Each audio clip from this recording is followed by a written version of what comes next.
So this is what we do to get out of cleaning for Pesach.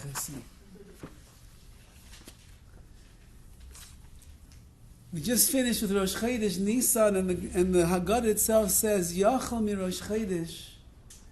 I would have actually thought that I could start telling over the Haggadah from Rosh Chodesh. Why would a person think such a thing?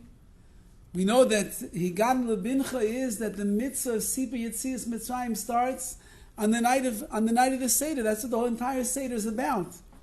So why would it be that Yochel Rosh Chodesh, I would think from Rosh Chodesh already Nisan, which we had today, and we're still with the sparks of it in the air. We could begin talking about the Haggadah and telling over all of Yetzias Mitzrayim, and maybe even be Mekayim, the mitzvah in such a way. And the Mefarshim tell us because by Rosh Chodesh Nisan was the beginning, the haschala of the Geula for Klal Yisrael. We were in Mitzrayim for hundreds of years. We were assimilated, we were enslaved, we were beaten, we were in bondage. And came along Rosh Chodesh Nisan, and HaKadosh Baruch Hu said, I'm giving you a mitzvah, HaChodesh Hazeh Lechem. And he spoke to Klal Yisrael, and he spoke to Moshe Rabbeinu, and he said, this is the beginning of the Geula where you're going to get out of Mitzrayim. HaChodesh, the Hischadshus, the newness, the renewal of the spirit of Klal Yisrael begins on Rosh Chodesh Nisan. So we're still holding by Rosh Chodesh Nisan, and we're going to speak tonight in Yetz Hashem about the Haggadah and about Pesach, to try perhaps to understand an inyan, an idea that is so central to the Yom Tov of Pesach, so central to our lives, that if we'll be able to understand it, Be'ez Hashem, it's something that can really transform a person as they're getting ready, and certainly on Pesach itself, and hopefully we'll hold on to it beyond. The Haggadah tells us, in the very, very beginning, one of the first things that we do is yachatz. We break the matzah. We take the big matzah, we put it back, we put it aside for the afikaimin. We keep the smaller matzah and we raise it up and we say, Halach ma'aniya, this is the bread of our affliction. Diacholu avesana b'arda Mitzrayim, that our forefathers ate in Mitzrayim. Kol dichvin yesi v'yeichel, who's hungry, let him come and eat. Kol ditzvich yesi v'yifsach, whoever needs, let him come and make Pesach with us. Hashat Ocha, now we're here, Los Angeles, California. L'shana haba be'ardi Yisrael, next year Yetz Hashem will be in Eretz Yisrael. Hashat Avdei, now we are slaves. L'shana haba b'nei Chorim, next year we hope in Yetz Hashem that we be b'nei Chorim, will be free people. It's a very obscure statement that the Haggadah is starting off with. Halach ma'aniya di'achala v'sana b'ardi Mitzrayim. The matzah is the bread of our affliction that our forefathers ate in Mitzrayim. When you think about matzah, you think about matzah being the bread of affliction that we were eating in Mitzrayim. When you think about matzah, you think about the geula came b'chipazon so fast. When Klal Yisrael and HaKadosh Baruch Hu was ready to make the geula, it went like that. They didn't have time to let the dough rise in the ovens. It was on their backs. It turned into matzah cakes, and when they walked out of Mitzrayim, they got to eat matzah. And yet the Haggadah is beginning off the whole story of Yetzias Mitzrayim is this matzah that we are holding in our hands that we're going to eat later on this evening is the lachma anya. It's the bread of our affliction that our forefathers ate in Mitzrayim. It wasn't the bread of affliction. Matzah is the bread of Amunah. Matzah is the bread of Geula. Matzah is the matzah that shows that when HaKadosh Baruch Hu brings Geula, it happens in an instant, not that it happens so slow. What is the Haggadah saying over here? So we know from the Mefarshim, they teach us that in fact Klal Yisrael did eat matzah while they were still slaves in Egypt. The Mitzrim were the worst of all of masters that we could possibly imagine. They worked us down to the bone day and night. They wanted us out in the fields as many hours as possible without ever stopping our work. So in order not to stop, you can't stop and eat, but you have to eat something. So they were looking for the one food that was going to stick to the ribs of every single yid that was out there in the midbar, out there in the desert and working. that would stay inside of them forever and ever, and they would only have to feed them once in a while. And they found something called matzah. And matzah is halach ma'aniyo. This is the bread of our affliction when we were slaves. The achala of a son of Arda Mitzrayim, that our forefathers that were enslaved, they ate when they were in the land of Mitzrayim. And it reminds us of the shibud, it reminds us of the slavery, it reminds us of the miserable conditions that we were under, that we had to go through. And we start off the Haggadah, not glorifying HaKadosh Baruch Hu for the miracles that He made. And as we say in the end, here we're still in Chutz La'aretz, we're still slaves. Maybe next year, Be'ez Hashem will be in Eretz Yisrael, we'll be free. The Haggadah starts off by mentioning to Klal Yisrael, don't forget where you came from and what you went through in your existence. Don't forget what it was like to be an Eved, to be a slave to Paro b'Mitzrayim.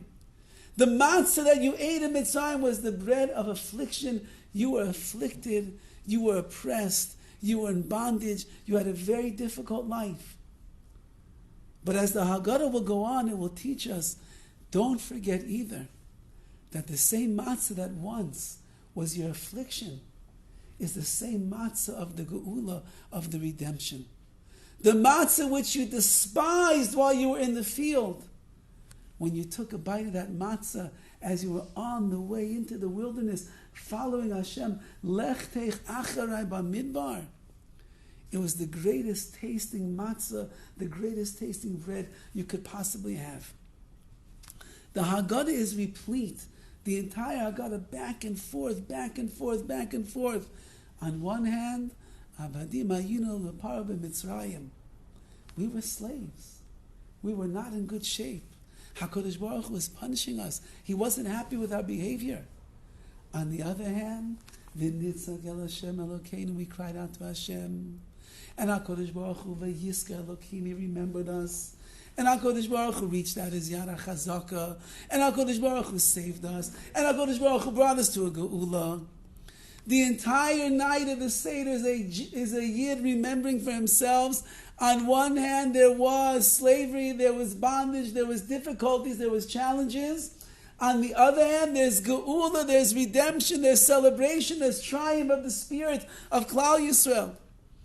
And says the Haggadah, a person that doesn't remember where they came from and what they went through and what challenges they had to overcome cannot appreciate the geula, the redemption that they will find themselves in.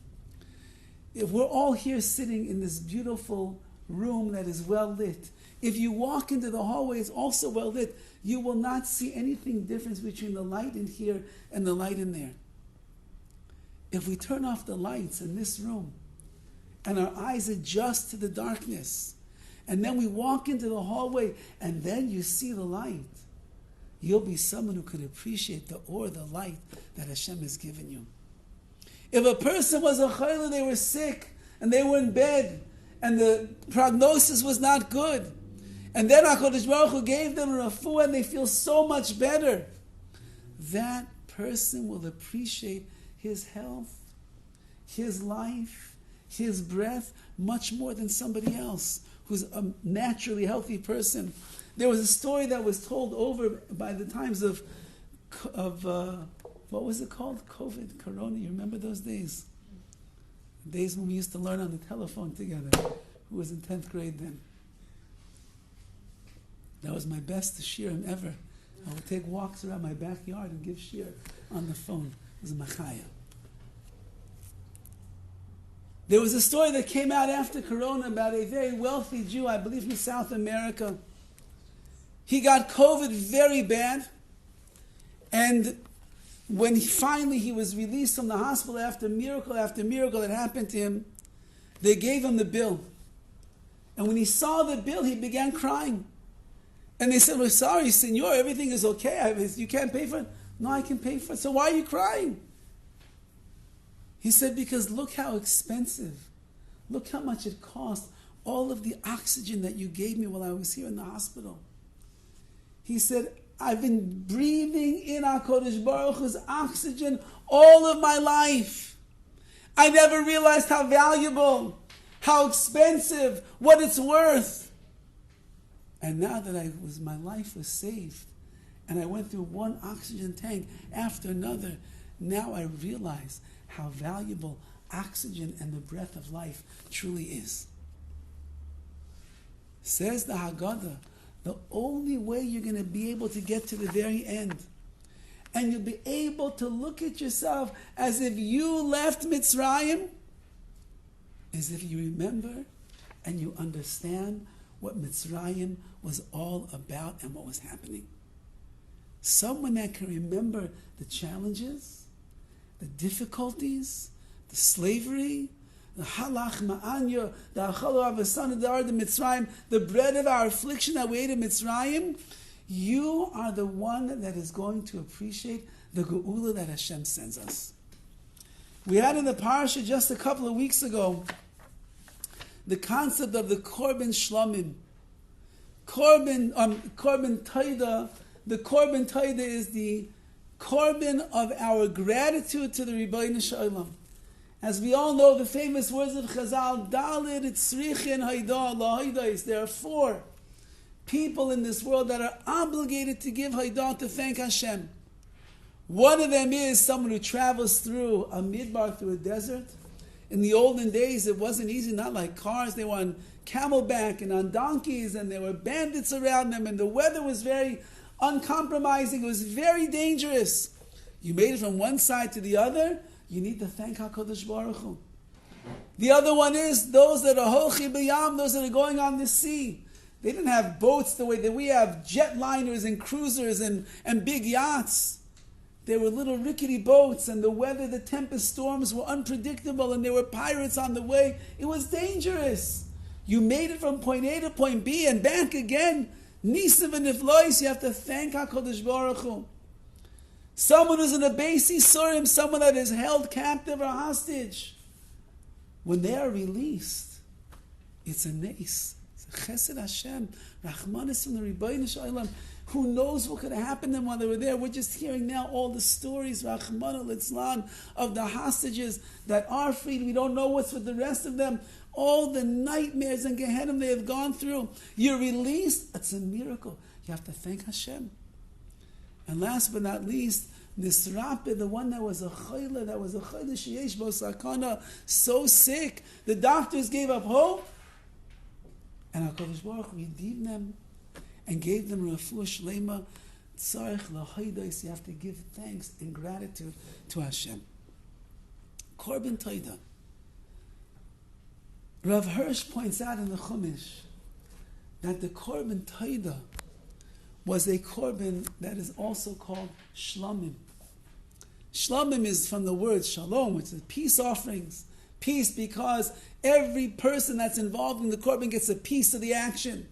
The Mizbeach gets some of the korban burned up on it. The owner gets some of the korban, some of the meat for himself. The Kohanim gets some of it for himself. It brings shalom, brings peace amongst everybody. But Rav Hirsch writes over there that shlamim is also in the word shlemos. And shlemos means completion. There's a totality, there's a wholeness about this korban that is brought. And he says, what is the shlemos of the person who brings the korban taida? Where did they achieve the shlemos? And he points out a very interesting fact.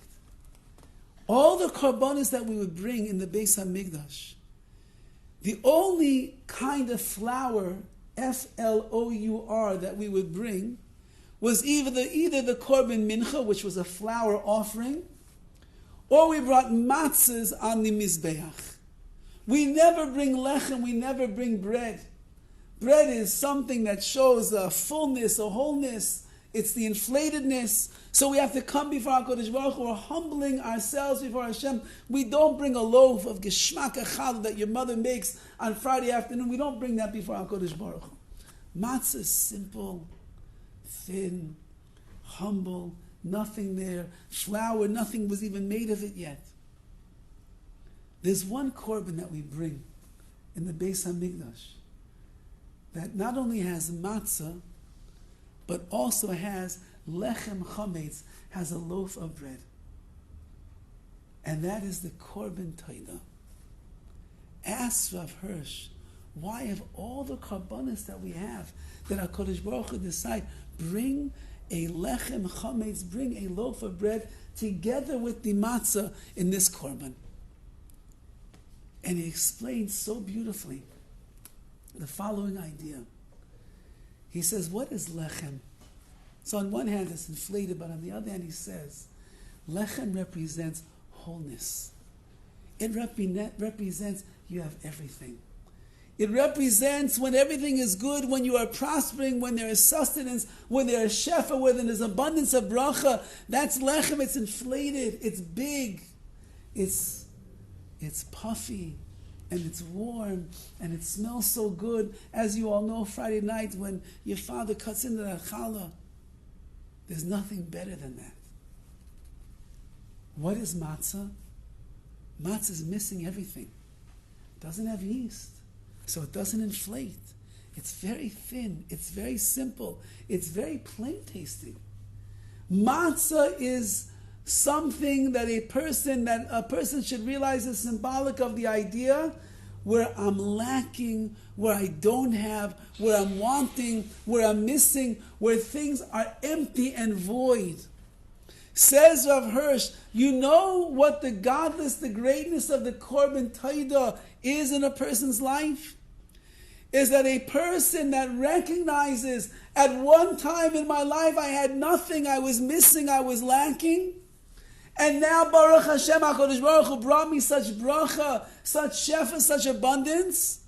But if it wouldn't be that I went through the challenges and was missing things, I wouldn't appreciate that which I have. Says Rav Hirsch, that's shleimos. And that's why it's a korban shlomim. Because when a person recognizes what they didn't have, and then they see what they do have, and they recognize that at the time that they were lacking is part of what brought them to the brachas that they have in their life right now. It's partially what brought me closer to Hashem, what elevated my tefillas, what made me a greater person, a bigger Baal Amunah, or Baalas Amunah, Baalas Bitachin.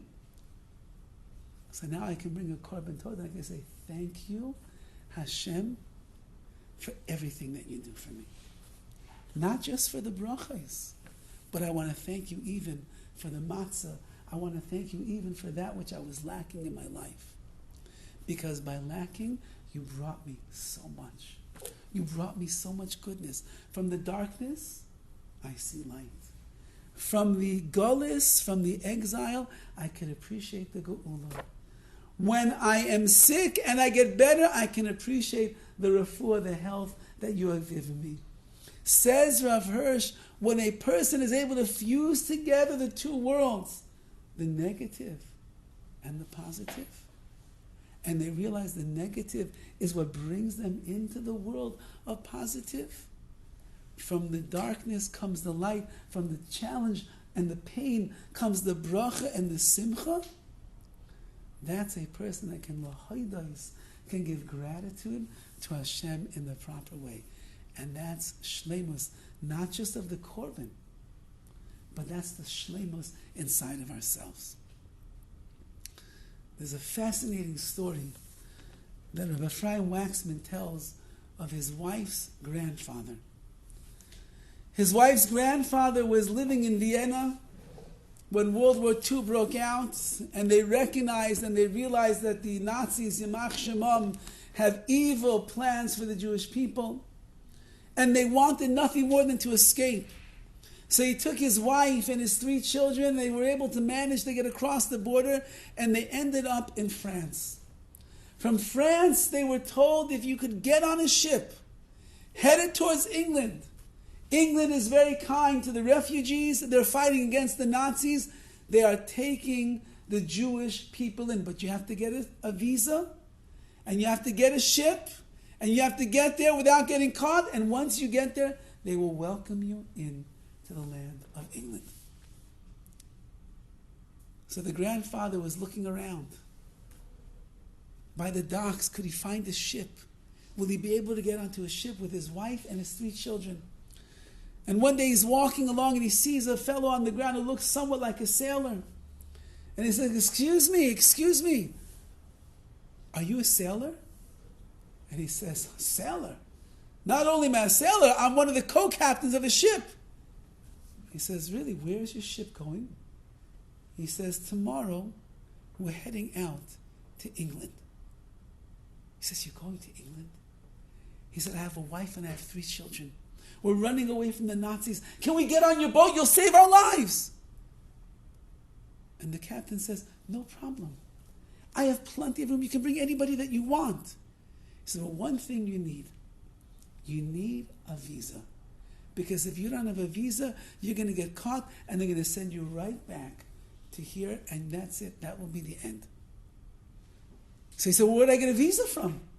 He said, look, a couple of miles away, there's the embassy of the United Nations, not United Nations, the embassy of England, of London is there. You can go there. The consulate is there. He's giving out visas.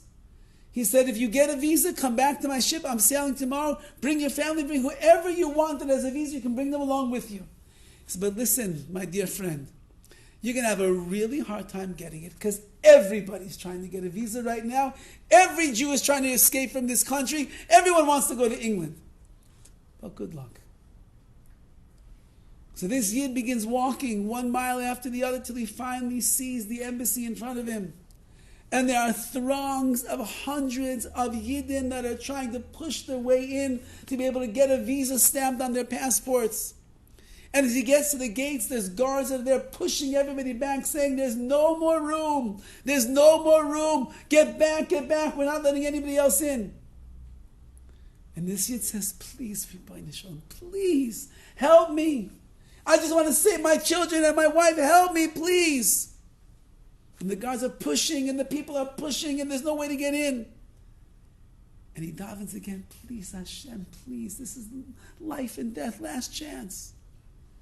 And the next thing he knows, the clouds roll in, thunder and lightning, and the skies open up and a torrential rainstorm starts pouring down on the whole crowd that is there.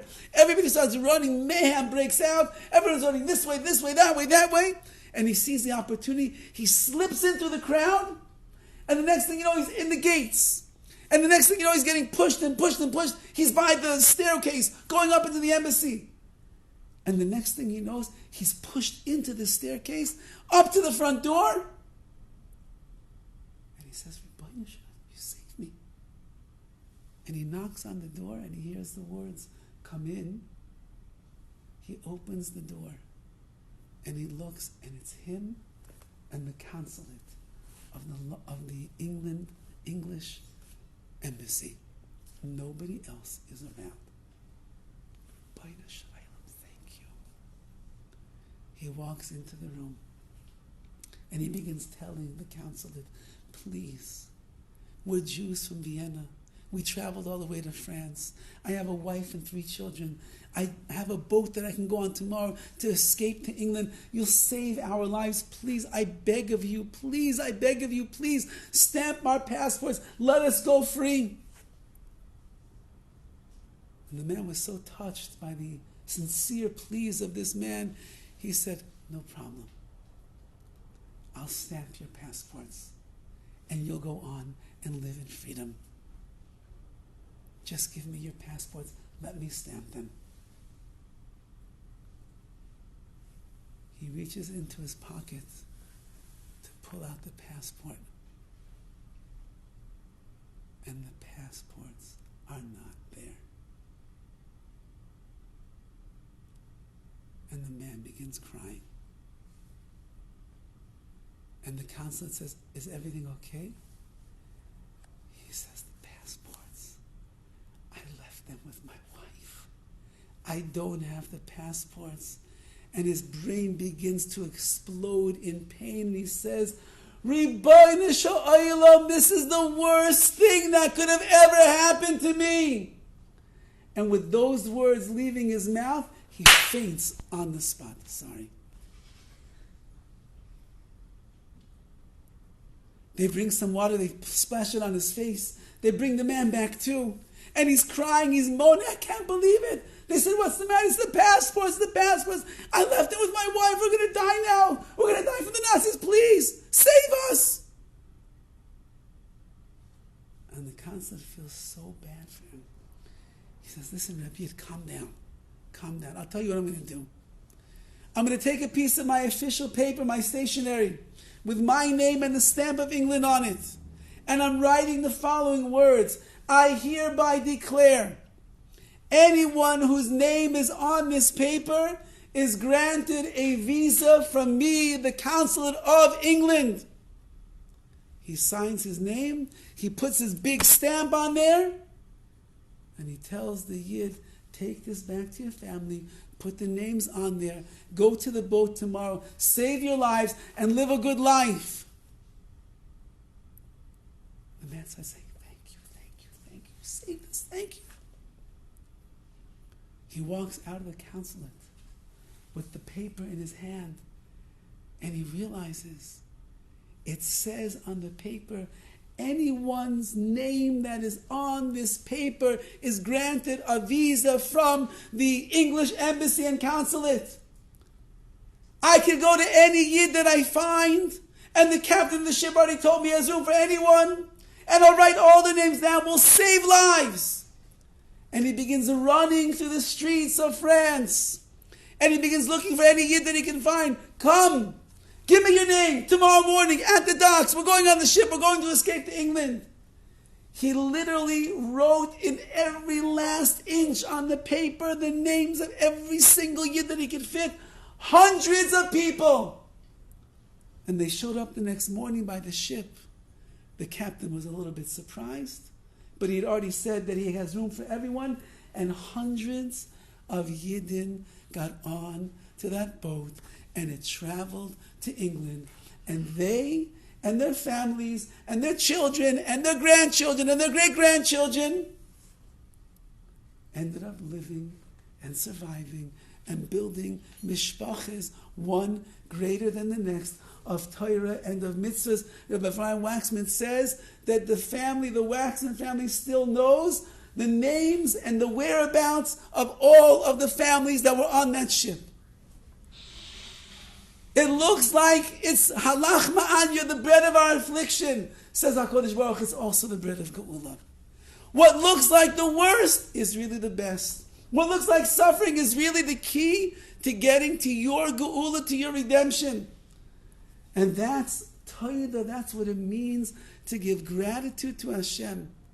I'm not just going to thank you, HaKadosh Baruch Hu, for all the wonderful things that you do in my life.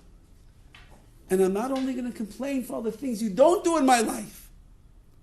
I'm going to see the fusion of all of it together, and I'm going to take the good, and I'm going to take the bad.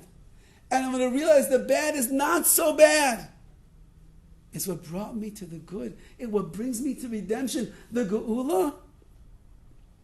And on that, I'll say, thank you, Hashem. I'll give you my korban toida with my matzah and my bread all together as one, because I could recognize that's the way that you run the world. And that's really one of the questions that many of the Mefarshim, the Haggadah, ask. Why do we have to talk about the maror so much? Maror dip, the maror reminds of the bitter tears and the maror. We finally get to the end, we're about to eat the matzah. No, we have to speak about the maror once again. Why are we speaking about the maror on the night that we are b'nei chorim, we are free people? HaKadosh Baruch has redeemed us. He brought us to simcha, He brought us to cherus, He brought us to freedom. Why are we mentioning the maror? And the answer that they give is the same idea, because it's only because of the maror. The bitterness that we endured when we were in Mitzrayim, it's only because of that we were zeicha to go to freedom. We know that in reality, HaKadosh Baruch Hu gave a nevuah to Avram Avinu, and He told him, 400 years you will be slaves to Paro b'Mitzrayim, or you'll be slaves to a nation that you do not know. When you do the math of the years of slavery, how many years do you calculate? 210. Where's the other 190 years of Shibud, Mitzrayim that we were supposed to endure? Say the Chazal, you know what happened? In the 210 years that were so painful and difficult, they experienced 400 years of suffering. And as a result of that, the Geula came 190 years earlier. Says the Haggadah, don't forget about the Maror. Don't forget about how bitter it was. Don't forget when you dip it in to the tears. Don't forget the saltwater tears that they cried when they were there in Mitzrayim, schwitzing away. Because every tear and every ache and every pain and every destroying moment that they had, all is what brought them to the greatest and the better place that they were, the Geula that HaKadosh Baruch Hu was waiting to bring the Klal Yisrael. The night of the Seder is a night, not just that we tell over the Haggadah of Klal Yisrael's history. Kol marbe l'saper b'sipa Yitzias Mitzrayim harei ze meshubach. The more that one tells over the story of Yitzias Mitzrayim, harei ze meshubach, they are praiseworthy. Say the Meforshim, it doesn't mean that you get praised because you spent more time telling over. Meshubach means you are elevated. You become Meshubach. You become a different person. You become an elevated, lofty soul. And when a person begins to realize that everybody has their Mitzrayims, everybody has their darkness, everybody has their challenges, everybody has their difficulties that Hashem sends them, and yet it didn't break me. On the other hand, I could see and recognize it's all to bring me closer to you, Hashem. That's why you're doing it. I could appreciate the challenge, the nisyonos that Hashem sends me, because I know that the nisyonos are what are making me greater and bringing me closer to you. And that itself, even if I don't always get the exact answer that I want, that's also Geula for a person. When we're trapped up here and all we see is the negative and we can't see the positive, so then a person is living a dark world of Golus. But when a person is able to get out of the darkness, out of the negativity, out of seeing what they don't have, and recognizing all that they do have, then says HaKadosh Baruch Hu, you have achieved Geula on the night of the Seder. The Haggadah is us telling over the story of Klal Yisrael, but it's also us, we have to tell over our story as well. And if the words that we use to tell over our story has too much kvetching and complaining, that's not gratitude to Hashem. If the story that we tell has too much oi, you know that oi, how's the if there's too much oy vase in our vernacular, how we talk and how we think, then you're in Golus. But if a person's able to see what's going on and say, you know what, I'll grow from that. I'll utilize that. I'll become a greater person because of that. I'll reach new heights because of that. My emunah will become stronger because of that. Then I won't be a negative person. I'll be a positive person. I'll be living with taidah, with gratitude all the time. Now, we once had a Rosh Hashiva once came to visit my shul. He was coming, collecting, and he spoke in between Mincha Ma'ariv. And it turned out, I didn't know who he was, but he looked like a chashuv person. I asked him to say Dvar Torah. It turned out he was a Talmud of Moshe Feinstein. So he mentioned Rav Moshe, he mentioned one famous story about him. After everybody left, I said, do me a favor. I said, if you're really a student, you probably know stories that you're not going to find in the books. Tell me a story of Rav Moshe that nobody really knows besides you. So he thinks for a minute, he says, okay, I'll tell you a story. So at the end of Rav Moshe's life, he was quite weak, and he wasn't coming to yeshiva that often. He said it was the end of the yeshiva year, I believe that's what it was, the end of the yeshiva year, and so they were making like a siyum, and it was the end, and all the bachrim were coming together, they were going to make a siyum, and they wanted very badly that Rav Moshe should come. And he pushed himself, and he came to the yeshiva, And he came and he sat by the siyum, and he was there, and he reveled in the bachrim and the siyum they were making, and the kavod Torah that was there. It was a big simcha for him to be able to be there. And as soon as it was over, they whisked him out and they took him back to his house. The next day in the yeshiva, this fellow, this yid that was there in my shul, he's in the hallways, walking down the hallway, and the phone of the yeshiva rings. So he goes and he answers the phone, he says, yes, hello. And he hears on the other line the voice of an old man. And the old man asks who this is, and he tells him, this is Moshe Feinstein. He said, I need you to do me a favor. He said, I came last night to the siyum. I was downstairs. There was a whole seudah. The cook, she's such a wonderful lady. She's an almana. I didn't get a chance to say thank you to the lady last night before I left. He says, I can't come back to yeshiva. It's too much for me.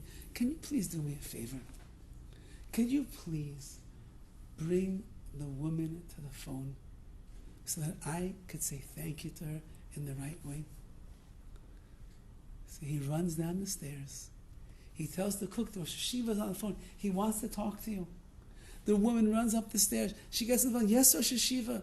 And he begins profusely thanking her, telling her what a delicious suda it was, what a coveted meal it was, what a beautiful meal for the siyum. Thank you, thank you. I'm sorry that I ran out without saying thank you to last night. Thank you, thank you, thank you. And the lady hung up the phone, light like $1 million. So this Rav said, he says, can you imagine Rav Moshe? He's an old man, he's a sick man, he still has the weight of clouds on his shoulders. What's bothering Rav Moshe when he wakes up the next day? I forgot to say thank you to the cook in the yeshiva. And he said, I don't even think Rav Moshe ate. He was old already. Maybe he had a sip of water, maybe one bite. I don't think he even ate. But not to have a karas hatoiv, not to have gratitude for this woman, that he couldn't live with. Do you know how much HaKadosh Baruch Hu does for each and every one of us? Do you know how much HaKadosh Baruch Hu loads up our lives with bracha after bracha after bracha?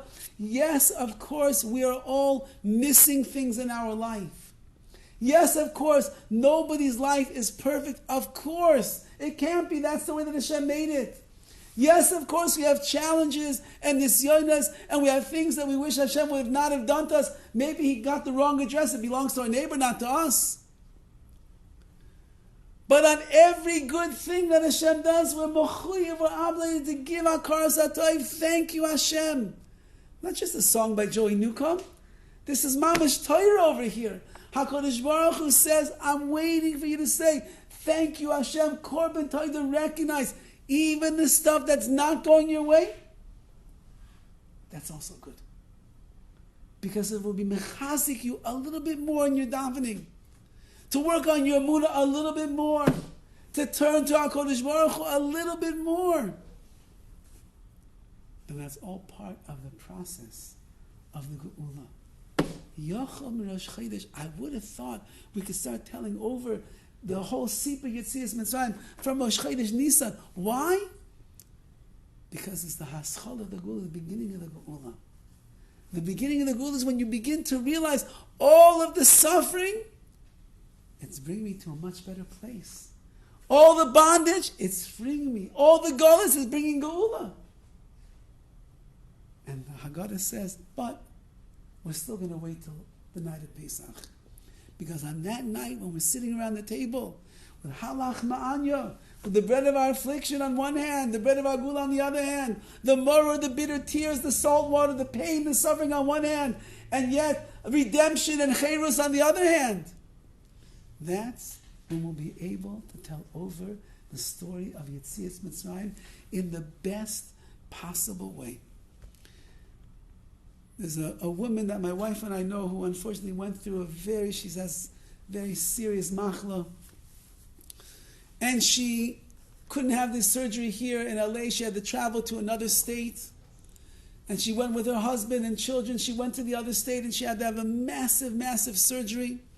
The surgery, Baruch Hashem, was a success. She had to recover there for several weeks. Then she flew back to Los Angeles, and she's really not up to seeing people because of how weak she is after this surgery and the healing up. So we can't go to visit her and do Bikur Cholim in person, but we did Bikur Cholim over the telephone. And my wife was telling to the woman, oh, we're davening for you, and we have you in mind, and there's Tehillim groups that are started just for you. And this woman is not a Beis Yaakov girl. She didn't have the same education that you had. She's a Pashida woman of Amunah. And she tells my wife and I, you should know HaKadosh Baruch Hu is so kind. Everything Hashem does is so good. HaKadosh Baruch Hu orchestrated everything. We found the right doctor. We were able to travel over there. There was a house that was waiting for us. We had the surgery. It was successful. We made it back here. I'm recovering now. Everything Hashem does, He's so good. He's so kind. I'm not angry with HaKadosh Baruch Hu. I'm not upset. I'm not frustrated. I love Hashem. Because everything that Hashem does, it's all good. And that's the outlook that we have to have on life. The outlook is everything is good.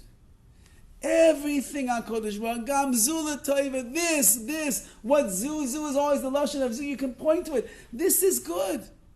You don't see that it's good? It's good. HaKadosh Baruch Hu knows what He's doing. I want to end off with a story that I heard from several very reliable sources. So I believe that it's true. There's a Rav in Eretz Yisrael, his name is Rav Shalom Arush. He's known as the Amunah Rebbe. He has books, the Gan Amunah, Gan Chinuch, Gan Haidah, different books that he has, where he works on developing Amunah in people.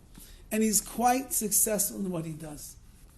He was once giving a big drasha to a packed room of people, and he was talking about if you want to be a really happy person, you have to learn how to thank Hashem for all the good that you have in your life. And he said, don't be like those people that always see the negative, they always see the bad, they always see what they're missing. You're going to be a miserable person. You need to begin to see all the good, all the brachas, all the chesed, all the rachamim, everything, and thank HaKadosh Baruch Hu 1,000 times a day. Thank you for this, thank you for that, thank you for this. Bakol neshima neshima, tahalaka, every single breath of life a person takes, say chazal, thank Hashem. And he gave examples, and he gave droshes, and he gave divrei Torah, and he inspired everybody that we want to be happy people. We're going to start thanking Hashem for all the good that we have. We're not going to look at the bad anymore. I don't have this, and okay, you can never have everything. So therefore I have to thank Hashem for everything I do have. The end of the arousing, inspiring drasha, everybody walked past and thanked him for the Rav, Shekayach, Chazal Baruch, wonderful. There was one woman that was straying around till the very end. And after everybody left, she walked up to Shalom Arush and she said, and what happens if the thing that you don't have in your life is so painful that you can't even see the good that you have in your life anymore? So he looks at the woman and he says, what's bothering you? And she begins crying. And she says, my husband and I are married already 15 years. And we don't have any children. And we went to the doctors, and we went to the Gedolim, and we got brachas. Kivrei tzaddikim, we daven all of the time. And it is so painful. My siblings are marrying off their children. Our neighbors make brisim and kiddushes and chasanas. We see the little kids running through the streets of Yerushalayim. It's so painful every single day. All we're reminded of is what we don't have. How am I supposed to thank Hashem for what I do have when all I see is what I don't have? So Rav Arush looked at the woman and he said, are you willing to listen to the advice that I'll give you? She said, yes, Rabbi, that's why I'm asking you. He said, no, you don't understand. What I'm going to tell you to do is very difficult. Are you willing to listen to the advice that I give you? She said, yes, I need to know how to deal with this. I can't see the good. Are you sure? It's going to be very hard what I tell you to do. Do you think that you can do it? I tell me, Rabbi, what should I do? He said, there's one part of the drasha that I left out, but I'll share it with you. And that is, not only does a person need to thank HaKadosh Baruch Hu every day for everything that he does have, you have to thank HaKadosh Baruch Hu every day for everything that you don't have. And when you can thank Hashem for all the things in your life that you are missing, that's causing you pain, that you don't have, that you feel empty and you feel frustrated with, and you show HaKadosh Baruch Hu, even in that I'm happy with your will, Hashem, you will see that HaKadosh Baruch Hu will bring you the brachas that you are asking for. And she said, oh, Rabbi, I can't do that. He said, I told you it's going to be hard. Try it. Go ahead. Try. Say, thank you, Hashem, that for the last 15 years of marriage, you did not give us children. Try it. Go ahead, he says. Say it. Thank you, Hashem, for the last 15 years. It's fake. I can't say it. It's phony. Try it. Thank you, Hashem, that all of my siblings have big families and are marrying off their own children, and I don't have a single child to my name. Say it. Say thank you, Hashem. And she tries to say it. And he tells her, it will feel very forced. And it will feel very phony and fake in the beginning. But trust me, when you get used to thanking HaKadosh Baruch Hu for everything that you do not have, you are going to be so happy with your life. You're going to see Hashem's going to add simcha to your life. You're going to get what you're asking for. She goes home and she tells her husband, dear, we have a new avodah from now on. We're thanking Hashem, not for the good. We're thanking Hashem for what we don't have. And she stands in her living room and she says, thank you, Hashem, that for 15 years you did not give us children. She tells her husband, no, say it. And the husband says it. Thank you, Hashem, that we went to every single doctor all over Eretz Yisrael. Nobody has a solution to our problems. Thank you, Hashem. Say it, Rabbi. She tells her husband, say it. And this couple, for the next 3 to 6 months, every day, thank you, Hashem. We went to another bris. We don't know what a bris feels like. Thank you, Hashem. Thank you, Hashem, that we just got word from the last doctor. There's no solution to our problems. Thank you, Hashem. Thank you, Hashem. I just went to the chasana of my niece, my sister, who's younger than me, got married before me and has children are getting married. Thank you, Hashem. 6 months later, lo and behold, the woman with no children finds out she's expecting a child. And 9 months later, which means about a year and a half from the time the story began, she was zeicher to have a healthy baby boy. And you bet that Rav Shalom Arush was a sandik by that bris. Because when you can say, thank you, Hashem, for everything I don't have, everything becomes a bracha. Everything in life is a bracha. Everything is for gratitude. I told over this Maisa in Shul a few weeks ago. And I noticed in the back of the Ezra's Nashim, there's a couple that they're married for quite a few years, they don't have children yet. Be'ez Hashem. They will. And I see the woman is in the back of the Ezra's Nashim and she is crying. And she's surrounded by 4 other women. And those 4 women are also crying. I don't recognize them. They're also crying. And after shul is over, the davening is over, the husband of that woman comes over to me and he says, thank you. He says, you know that my wife and I were crying by that drasha? I said, yes, I saw. He says, you saw the other ladies that were there crying? I said, yes. He says, you know who they are? I said, I have no idea. He says, there are 4 older singles that have not yet gotten married. Last night we were sitting at our Shabbos table. My wife and I were feeling bad that we don't have any children. And they were feeling bad that they don't have any spouses. The way the mind works is we always see what we don't have. We don't see what we do have.